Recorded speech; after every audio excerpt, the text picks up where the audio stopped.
My name is Zain Effendi, and you're watching JD 24/7. Hey, this is Jett Dunlap for JD 24/7.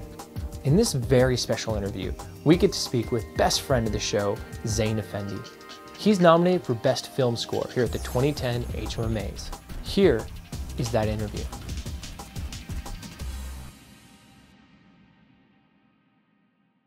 So we're out here with Mr. Zain Effendi, winner of Best New Composer last year.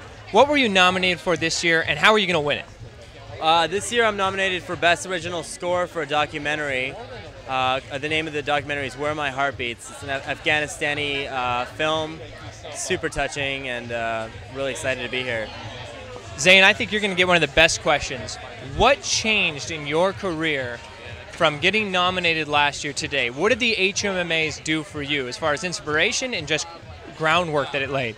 You know, the day after the HMMAs last year, was a month of just back-to-back meetings, and you know, with management companies, agencies, directors, publicists. So you know, definitely open the door, put the limelight on. It's it's a hard industry, so anytime you can get any recognition, you try to suck it up. And of course, with Zain here, we know next time it's going to be right over across the street at the Kodak Theater for the Academy Awards. Have you had a chance to work with any orchestras or symphonies recently, Zain? You know, smaller films. The Afghani film that I just scored and that I'm nominated for, it was amazing. We did, you know, because we had an opportunity to do all Afghani music, so it was authentic Afghani instruments, and that was amazing. Right now I'm working on an album, actually, a folk album, so we have some incredible, you know, gypsy violinists and gospel choirs and all that jazz. So that's been fun, but no big orchestras this year. That's going to be next year. On the Afghani project, I know you immerse yourself when you're a musician into that culture and the understanding of it. What did you do to prepare yourself emotionally to take on a project like this? I was not prepared. It was a very hard project. You know, it's about the war. I mean, we're still at war right now. And we're all here and having fun, and there's people dying and really struggling out there. So it was really sobering for me. There's many nights where I had to turn off my system and walk away because I just couldn't take all of the death that was portrayed in the film. It's important to have, but really kind of put a downer on that period of my life.